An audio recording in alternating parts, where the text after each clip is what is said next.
Social media के मेरे दोस्तों, आपको सादर नमस्कार।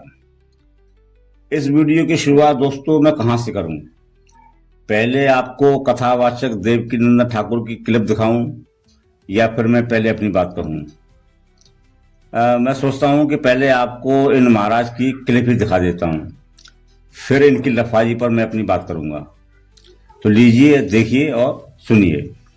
लेट तक सोना ये दरिद्रता को निमंत्रण देना है। देर से स्नान करना ये पशुवत योनि है। अधिक से अधिक 8 बजे तक स्नान कर लेना चाहिए। 8 बजे से लेट नहीं होना चाहिए। अगर 8 बजे से लेट भी आप स्नान करते हैं तो वो मनुष्य का स्नान नहीं माना जाएगा। आपको लगता है गृहस्थ धर्म ऐसा ही है ना? आपको लगता है सनातन, अरे छोटी छोटी चीजों से ही हम लोग धर्मात्मा बनते हैं और छोटी छोटी चीजों से हम लोग बहुत कुछ कर सकते हैं। कितनी बड़ी बात है, कितनी छोटी बात है, जल्दी स्नान कर लो। कितनी बड़ी बात है, स्नान ही लेट करते रहते हैं, उससे आप आलस्य प्रमाद। और जब तक आप स्नान नहीं करते तब तक आपका आलस्य बना रहता है, तब तक रात्रि का पाप आपके सवार रहता है। इसलिए 2 काम आपको युवाओं को कह रहा हूं, अगर जीवन में ईश्वर के साथ साथ सफलता भी अगर पानी है तो 2 काम जरूर करो अपने जीवन में। एक, सूर्य उदय से पहले उठ जाओ। दूसरा, लेट टू लेट 8 बजे से पहले स्नान कर लो। ये 2 काम जरूर करो। इसमें तुम्हें जीवन में भी सफलता मिलेगी और इससे तुम कई पापों से भी मुक्त हो जाओगे। तो सुना आपने, ये महाराज गरीबी यानी कि दरिद्रता दूर करने का क्या बकवास फार्मूला बता रहे हैं। एक तरफ तो हमारी सरकारें हैं जो लोगों की गरीबी दूर करने के तमाम उपाय किया करती हैं, फिर भी सफल नहीं हो पाती। मोदी जी 81 करोड़ 35 लाख गरीब लोगों को मुफ्त राशन देने के लिए मजबूर हैं। दूसरी तरफ ये देवकीनंदन का कहना है कि सुबह 4 बजे उठ जाओ और 8 बजे से पहले नहा लो, बस गरीबी दूर। आखिर देवकीनंदन ठाकुर ये आसान फार्मूला सरकारों को क्यों नहीं बता देते? सरकार चाहें तो लोगों से ऐसा करा सकती हैं। बहरहाल चलिए मैं अपनी बात पर आता हूं।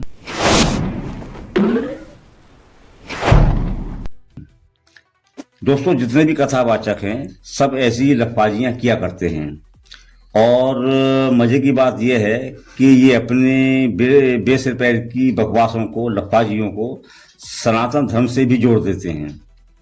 देवकीनंदन का कहना है कि बच्चों, सफलता तभी मिलेगी जब आप 4 बजे उठेंगे और 8 बजे से पहले नहा लेंगे।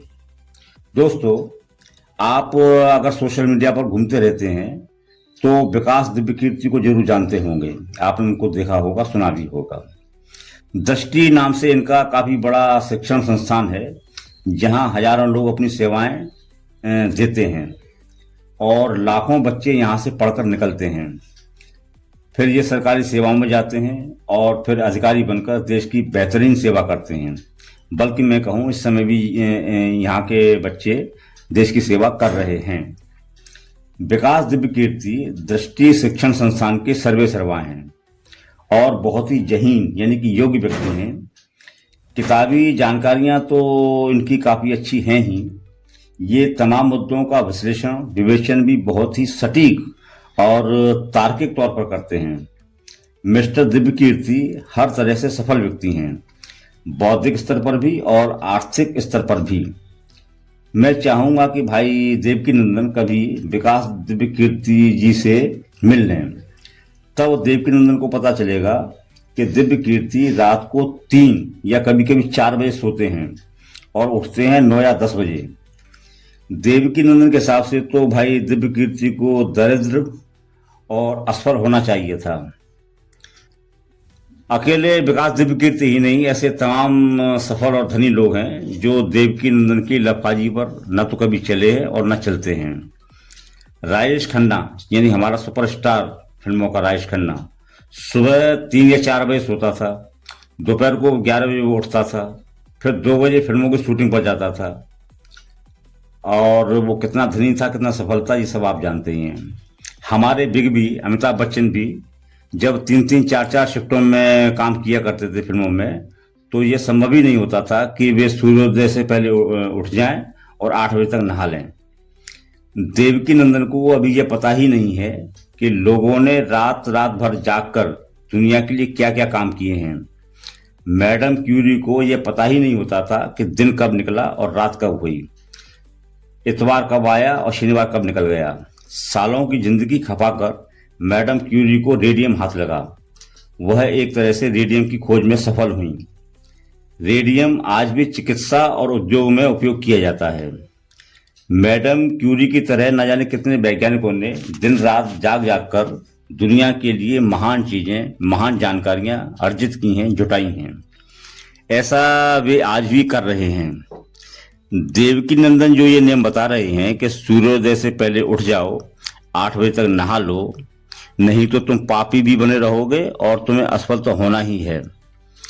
उनकी ये बातें उन लोगों का भी अपमान है जो ऐसा ना करके राष्ट्र की अनिवार्य सेवा में लगे हुए हैं। क्या देवकी नंदन चाहते हैं कि सीमाओं की रक्षा में तैनात देश के प्रहरी यानी कि हमारे सैनिक रक्षा को छोड़कर 8 बजे तक नहा लिया करें? रेल चलाने वाले ड्राइवर, जहाज के पायलट, कुछ भी हो जाए 8 बजे तक नहा लें।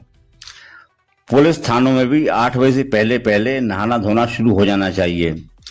अस्पतालों में भी डॉक्टर, नर्स ऐसा ही किया करें, क्योंकि 8 बजे तक नहा लेना तो सनातन धर्म की संस्कृति का हिस्सा है ना। और फिर बात यह भी है कि लोगों के पाप भी दूर होने हैं, उन्हें पशुवत यानी कि पशु जैसा होने से भी बचना है। आप ही सोचिए दोस्तों कि देवकी नंदन की ये बातें लफाजी नहीं तो और क्या हैं। अरे और तो और, अगर किसान भी इस लफाजी के चक्कर में पड़ जाए तो करोड़ों लोगों को अनाज और सब्जी भी खाने को न मिले। दोस्तों, मैं यहाँ सूर्योदय से पहले उठने और 8 बजे तक नहाने का कोई विरोधी नहीं हूँ। ऐसा हो जाए तो इसमें कोई बुराई नहीं है, क्योंकि सूर्योदय से पूर्व का जो नज़ारा होता है वह बड़ा ही मनमोहक होता है। धीरे धीरे सूर्य का प्रकाश जब फैलता है तो उसे देखकर एक अजीब सी ताजगी मिलती है। पक्षियों का कलरव यानी कि उनका गीत, उनका गुनगुनाना भी मन को मुग्ध कर देता है। ये नज़ारे मैंने अनुभव किए हैं, क्योंकि कई बार मैं पूरी रात सोता ही नहीं हूँ। वैसे मैं रोज 3 बजे सोता हूँ और 10 बजे उठता हूँ। इसलिए प्रकृति में जो रात के नज़ारे हैं मैंने उन्हें भी देखा है, मैं उन्हें भी देखता रहता हूँ। चंद्रमा किस तरह गति करता है, वह किस तरह बादलों में छिपता है और निकलता है। मावस की रात में तारे कितने प्यारे लगते हैं। कभी कभी कोई तारा टूटकर लुप्त हो जाता है। और जो हमारे सप्तर्षि तारे हैं वो किस तरह से आकाश में रात भर विचरण करते हैं, अपनी दिशाएं बदलते रहते हैं। और जाड़ों में कोहरा किस तरह धीरे धीरे धरती पर उतरता है। ये सारे नज़ारे भी मन को बहुत ही ज़्यादा लुभाते हैं। तो दोस्तों, जो लोग जल्दी सो जाते हैं वे रात के नज़ारों से वंचित रह जाते हैं, और जो देर तक सोते हैं वो सूर्योदय के नज़ारों से वंचित रह जाते हैं।